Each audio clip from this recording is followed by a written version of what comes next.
함께 읽은 본 말씀으로 가시나무 같은 인생을 끊어라 라는 제목으로 하나님의 말씀을 나누겠습니다.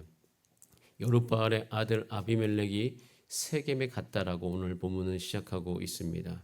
세겜은 그의 어머니가 살던 곳입니다. 여룻바알의 아들 아비멜렉은 누구인가? 그것은 8장 31절 사사기 8장 31절에 나와 있습니다. 기드온이 세겜에 한 여인이 있었는데 그 여인이 첩이었습니다. 그의 첩도 아들을 낳았다라고 사사기 8장 31절에 기록이 되어 있습니다. 그 이름이 아비멜렉이에요. 그래서 기드온이 세겜에 있었을 때 한 여인을 취하였고 그 여인을 통해서 아들을 낳았죠. 그 여인을 향해서 첩이라고 성경은 표현하고 있습니다. 본처가 아닌 또 여러 가지 상황 속에서 물론 본처도 많았음에도 불구하고 또 첩도 있었다는 것을 볼 수가 있습니다. 아들이 참 많았죠. 그래서 그 이름을 아비멜렉이라고 하였다라고 되어 있습니다. 그런데 그 아비멜렉이 여러 가지 상황 속에 사실 아비멜렉은 이 중간에 이제 오늘 9장의 중반부에 보면 나무가 나오지 않습니까? 감람나무도 나오고 포도나무도 나오고 이런 나무들이 나오는데 그 아비멜렉을 향해서 어떤 나무 같다고 이야기하면 가시나무 같다라고 되어 있습니다. 가시나무 같은 인생이 무엇일까? 오늘 보면 감람나무와 무화과나무와 포도나무 그들에게 가서 야 너는 우리 가운데 와서 너희가 왕이 되라 라고 이야기했을 때 그들이 하나같이 이야기하는 것이 뭐냐면 그들의 정체성을 이야기합니다. 올바른 정체성. 그러니까 예를 들어서 감람나무에게 그들에게 이르되 너가 와서 왕이 될래? 그러니까 감람나무가 그들에게 이르되 내게 있는 나의 기름은 하나님과 사람을 영화롭게 하는데 내가 어찌 그것을 버리냐라고 이야기합니다. 무화과 나무에게도 이야기합니다. 왕이 되라. 근데 무화과 나무도 정체성이 분명해요. 나의 단 것과 나의 아름다운 열매를 내가 어찌 버리고 너에게 왕이 되느냐. 포도나무도 마찬가지죠. 왕 되라. 포도나무가 그들에게 이르되 하나님과 사람을 기쁘게 하는 내 포도주를 내가 어찌 버리고 가서 나무들 위에 우쭐대리오. 가시나무 같은 인생이라는 것은 그의 인생의 정체성이 희미한 사람들이 의미하는 것이에요. 희미하기 때문에 자신이 정말 끄집어 나올 수 있는 인생의 동기나 아니면 항상 이 생각에 사로잡혀 있습니다. 사람들이 나를 무시한다. 첩의 아들로 태어났기 때문에 그 생각은 점점점 그의 인생 속에서 강하게 됩니다. 그러다 보니까 당연히 그거에 대한 반작용으로 말미암아 내가 이 사람들 가운데 나를 무시하는 이 사람들 가운데 내가 이제는 왕이 되고 내가 이제는 그들 가운데 존재감을 확인시켜야 되겠다. 하나님께로부터 온 존재감이 선명하지 않은 많은 하나님의 백성들은 도리어 가시나무 같은 그런 요소로 말미암아 그의 인생 가운데 어제도 말씀드렸지 자기 스스로를 증명하고자 하는 욕구가 계속 그 안에서부터 올라오는 것을 우리는 볼 수가 있습니다. 여러분 여러분의 삶 가운데 주의 성령으로 충만하고 저는 이 주사랑교회 여러분의 가정이 하나님 나라 되기를 소원합니다. 그러기 위해서는 가시나무 같은 요소들이 혹시 여러분 가운데 있는가를 살펴보고 그것을 주 예수 그리스도 안에서 성령으로 주님께서 온전하게 되어짐 그것을 사모하고 주 앞에 나아가 기도하시기를 바랍니다. 주님 나의 인생 가운데 나의 정체성이 오직 하나님께로부터 오게 하여 주시고 내 안에 주님 내 스스로를 증명하자는 마음이 아니오 하나님께 이미 나는 사랑받는 하나님의 아들로서 그 사랑을 충분히 누리면서 우리 가정 안에서 우리 사업장 안에서 우리 교회 안에서 하나님의 사랑받는 자처럼 살아갈 수 있도록 주님 내게 그 사랑을 날마다 부어 주시옵소서. 여러분이 하나님께서 여러분 가운데 그 사랑을 온전히 부어 주시리니 그 사랑을 간절히 갈구하시면서 그 사랑을 받아 누리시기를 바랍니다. 그 사랑을 받아 누리기 시작하면 가시나무 같은 인생이 무화과 나무요 감람나무요 포도나무 같이 그의 정체성이 더욱더 명확해지고 내 은사가 무엇인지를 알게 되어지고 그것이 충분하기 때문에 굳이 사람들을 위해 군림하지 않아도 되는 그런 인생이 되리니 여러분 그런 인생이 되기 위해서 오늘 여러분과 내게 주시고자 하는 오늘도 그 은혜를 받아 누리시기를 바랍니다. 그것이 없으니까 반작용으로 2절에 사람들을 혼란시킵니다. 2절에 보면 청하고인데 세겜에 있는 모든 사람들에게 이야기하는데 여룻바알의 아들 70명이 너를 다스리는 게 낫냐 한 사람이 너를 다스리는 게 낫냐. 그러니까 세겜을 자기의 근거지로 말미암아 이제 이 나라를 다 자기가 먹기 위해서 이제 시작을 하는 거죠. 여러분 70명이 너희를 다스림 한 사람이 너희를 다스림 사실 이게 무슨 질문입니까? 이것은 사람을 혼미하게 하는 질문이에요. 70명도 아니요, 한 명도 아니라 그냥 하나님이십니다. 하나님이 그를 다스려야 되는데 질문을 바꾸는 거예요. 어떻게 질문, 자기가 유의한 결론을 얻기 위해서 질문을 바꾸는데 70명이 낫느냐, 한 명이 낫느냐. 여러분 이것은 완전히 다른 질문입니다. 당연히 이 두 질문만 놓고 보면 한 명이 낫죠. 그런데 이 답이 맞지 않죠. 질문이 틀렸기 때문에 답도 틀립니다. 여러분 사단이 하는 일이 딱 이래요. 우리 가운데 와서 질문을 바꿉니다. 그러니까 집중되는 것을 완전히 바꿔버리죠. 70명이냐 한 명이냐. 이건 원래 질문이 틀렸어요. 그냥 하나님이 우리를 다스릴 것이냐, 그들이 우리를 다스릴 것이냐. 이 질문이 맞는 것인데 질문이 달라지니까 결론도 달라지는 거예요. 여러분 성경을 읽으면서 전 여러분들 삶 가운데 주제가 명확하고 하나님을 온전히 섬기고자 하는 생각이 전 여러분 머릿속에 가득 차기를 바랍니다. 생각을 흐트러버리고 생각을 다르게 만들고 누구 편이냐, 저 사람 편이야, 이 사람 편이야. 혹시 이런 질문들이 여러분 마음속에 계속 있다면 여러분 그것은 하나님께로도 온 생각이 아님을 기억하시길 바랍니다.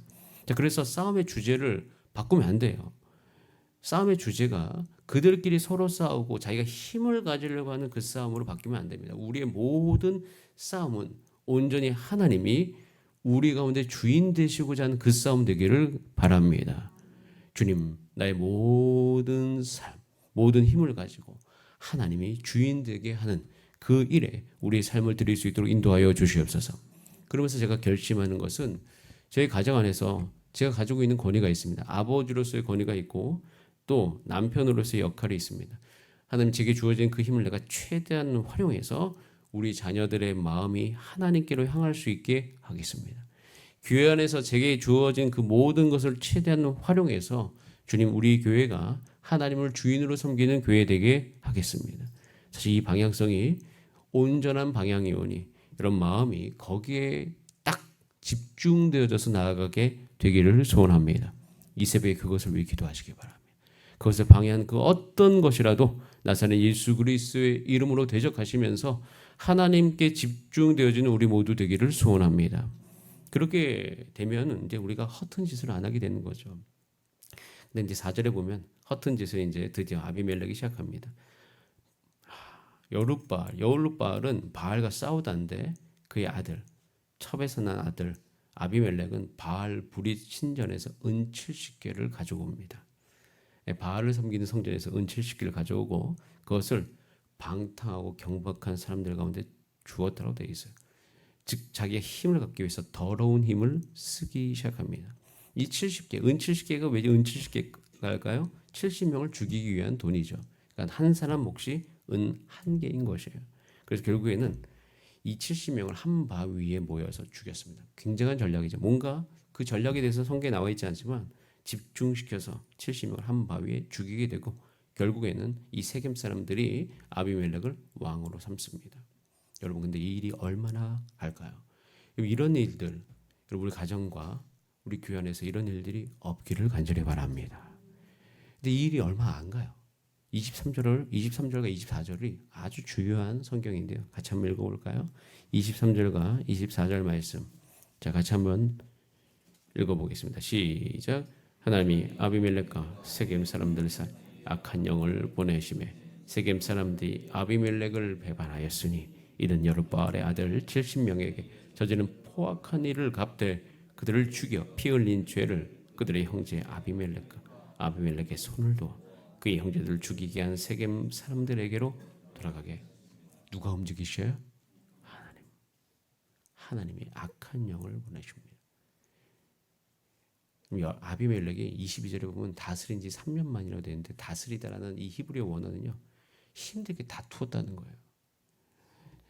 옳지 못한 방법으로 그 힘을 쟁취했기 때문에 이거를 유지하기 위해서 얼마나 아비멜렉이 스트레스를 받았을까요? 압박을 받았을까요? 치열했을까요?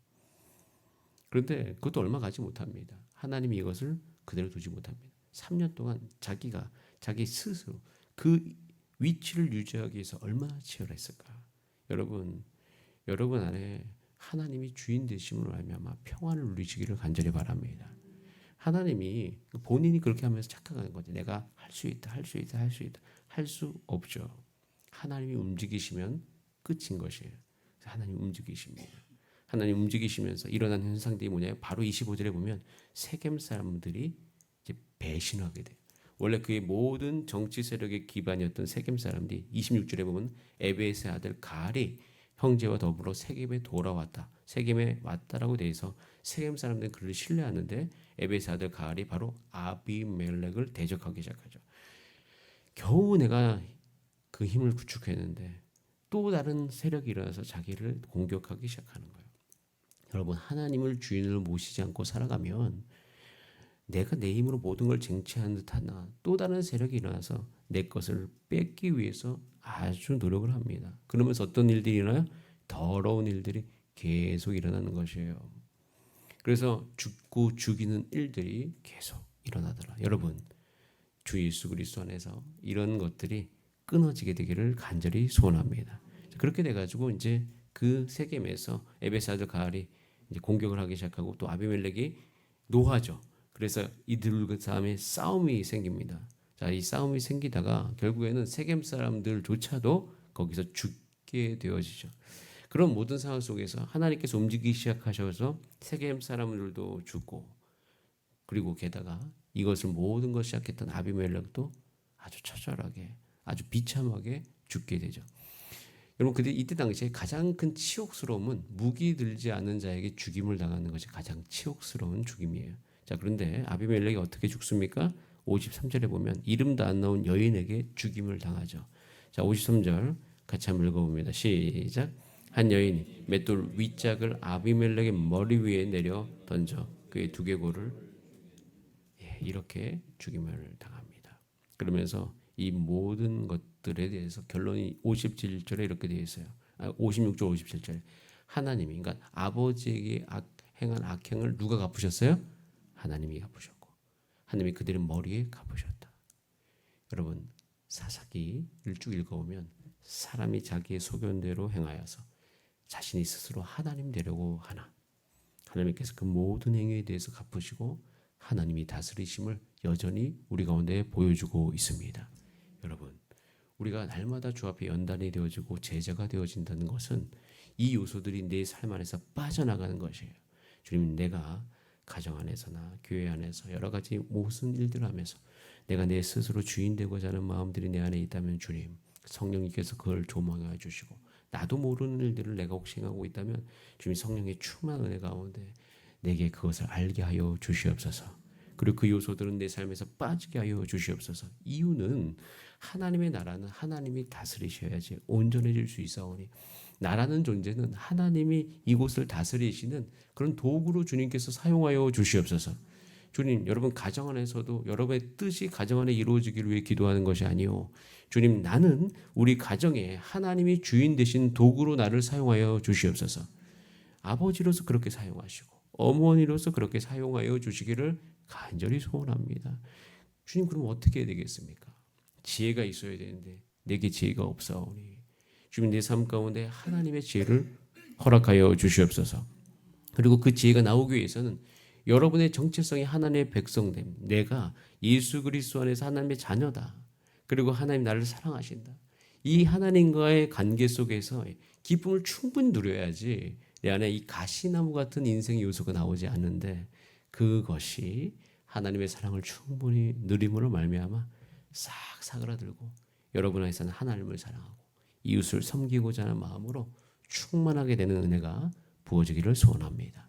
그것이 오늘부터 여러분의 삶을 온전히 덮도록 우리 오늘 이 새벽에 기도하고 누리시는 하루 되시기를 바랍니다. 우리 다 함께 기도하시겠습니다. 주님, 우리가 가시나무 같은 인생에서 나오게 하여 주시고 우리의 삶은 하나님과 교제함으로 풍성케 되게 하여 주시옵소서. 말씀과 기도 가운데 하나님이 나를 사랑하시고 나를 존귀하게 여기시고 나를 사용하신다는 그 생각으로 말미암아 주님, 내가 내 삶의 주인 되고자 하는 것을 다 내려놓고 이제 내가 가지고 있는 힘으로 섬기기를 간절히 소원하오니 주님, 그렇게 될 수 있도록 역사하여 주시옵소서. 우리 다 함께 주여 한번 부르신 다음에 합심으로 기도하시겠습니다. 주여, 살아계신 하나님 아버지 감사드립니다.